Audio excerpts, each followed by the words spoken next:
So lessons from our foremothers.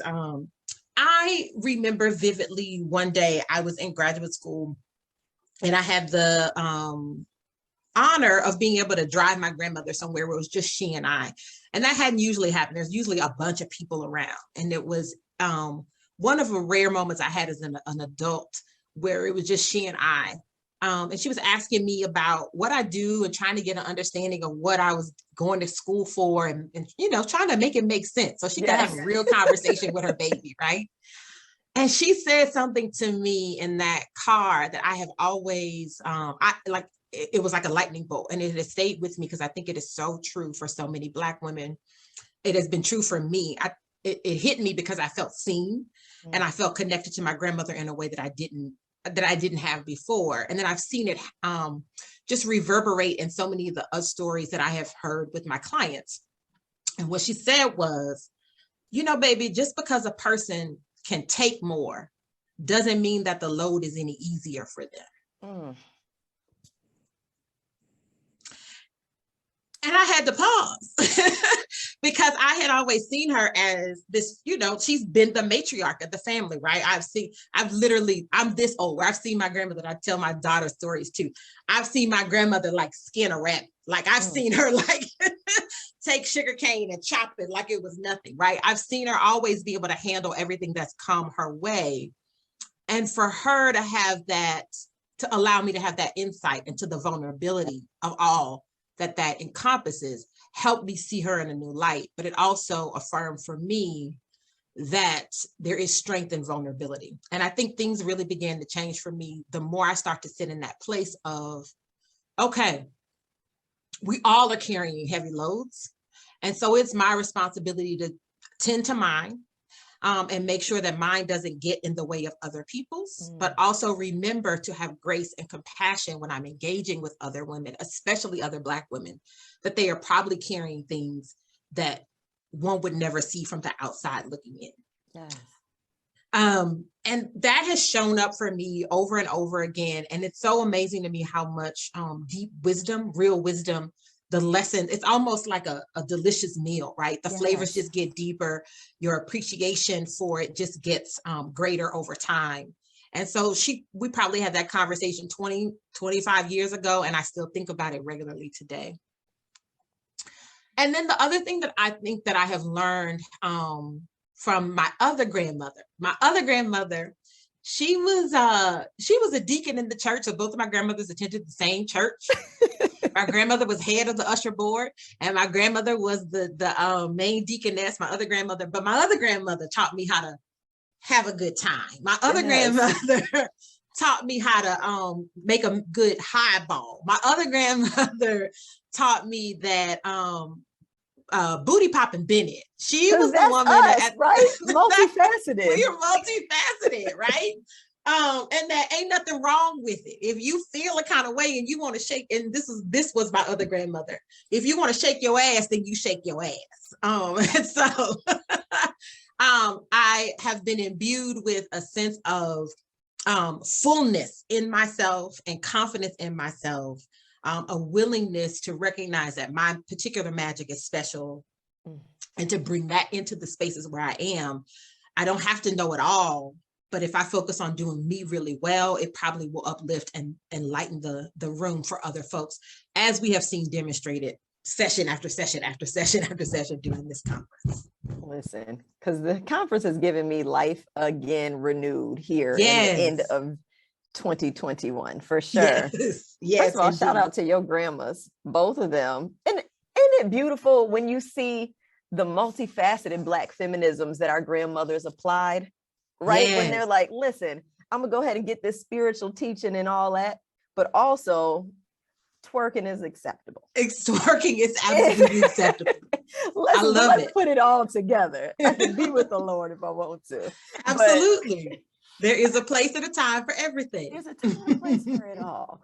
And I love that. I think about my foremothers. So I have a similar relationship with my grandmothers, where one was like more respectability and prim and proper, and everything has its place, and this is how we do things. And that's a valuable skill set too. and one that's like, sure, I'm gonna be on the usher board, but I'm also gonna cuss you out if you wrong me, because I will fight people. And that combination is useful. I love being loved and invested in by both of those. I wanted to think about my lessons from four mothers in a couple of ways. So one, the things that I apply to healing now come through some of the people that I didn't know, but get to cite, get to read. So I think about Bell Hooks, and I think about Patricia Hill Collins, and I think about Audre Lorde, and I think about Kimberly Crenshaw, and all of their, Toni Morrison and Alice Walker. So I'm thinking about all of these. All of their work foundationally for me was like, we out here writing about ourselves, like, oh my goodness, because these aren't books that we were exposed to K through 12. No. And they're called to attend our gardens. Thank you. Shout out to Dr. Tama. They're called to get to know our mothers. They're and their interior worlds, because they had them, even though we had a harder time seeing them when we were younger. They're called to self-care. Thank you to Nicole and Robin for your presentation before. They're called to understanding sexual politics and relationships, especially relationships with Black men, if we're thinking about this specific community. They're called to intersectionality and understanding how these oppressions compound each other. Those things show up in the way I heal. Those things show up in the way I do healing work, whether it's therapeutic or whether it's just a research team meeting where I'm like, I know y'all feel like crying, let's just go on and let it all out. Yeah. And all of those come together for me. In addition to the lessons from women who didn't have access to the academy and who will never write a book that'll get cited, but whose words of wisdom channel through to me being the type of healer I am. So when my grandmother said, I wiped asses for 20 years so you wouldn't have to, that shows up in the way I do therapy. I'm like, all right, well, there might be a couple more asses I got to wipe so that my mentees don't have to. What are those going to be? What is that? What's that going to look like? And then I need y'all to come on through and do that so that somebody else has an opportunity to be a little bit freer every step of the way. For my mother, I was sitting at a table with her maybe 2.5, 3 years ago. No, it had to be 2 because my son is about to turn 3. And I was just apologizing for being a smart ass teenager, right? Like, why would I disrespect you like that when you had 4 of us, and we're doing it by yourself? How did you survive? And now I'm just curious. Now I'm just sitting at her feet with humility, being a new parent. Yes. And she was like, I had a great community and I'm a warrior. And I said, what? All right, Brenda. So I recognize that healing doesn't come in isolation, that it's in solidarity with people who love on you and care for you and invest you. And so whenever I'm talking about therapy with clients or anything, I'm like, great, you need all of these pieces of care, but if you don't have community care or collective care, you won't get well. You won't make it to wellness. Healing is in solidarity. Absolutely. Absolutely. Yes. And I think so. I think we've sort of been talking about some of this, but I want to get a little bit more granular and think about lessons from our clients. And I'll tell you the way that I'm thinking about it is this process of seeing myself in my clients and my clients seeing themselves in me. And some of the things that I have been sitting with and wrestling with as a Black woman and as a Black woman therapist that I think we all just need to be having more and more conversation about and holding more space about. So that's sort of my frame around these things. And the one is that we are too damn hard on ourselves. We are so hard on ourselves. We are unrelentingly setting expectations for ourselves that are inhuman. We have bought into the socialization and the lie that we are somehow superhuman. And so my work is a lot about self-compassion and about just humanizing your experience. Yes. If we could just let our own foots off our neck just a little bit, there's so much more that we could experience in terms of joy and freedom And related to that, I have to tell my clients and myself all the time, rest and pleasure and joy are not earned. They are your inherent birthright. They are not earned. They're not earned. You could never work enough, and you've already worked enough, and your ancestors have already worked all the things. If you don't think your ancestors have worked all the work that could ever be done, all the work that could ever be done, you're confused, right? Rest and joy and pleasure are your inherent birthright. So start giving them to yourselves on a regular basis. You don't have to wait for PTO or vacation. You don't have to wait for the semester to end. You don't have to wait until do it now. We are so worthy of that. My therapist does brain spotting, and I've been doing brain spotting with her. And then I've also been undergoing this training, Imago relationships, to do better, to be a better couples clinician. And so both of those things have really ignited and deepened my understanding about brain-based behavior and how much reactivity that we all are holding in our brains that are showing up in ways that we really take for granted. So I've been bringing more and more of that into my work with my clients. And this is the other dot that I've been really connecting. And you mentioned it a while ago about our spiritual practices.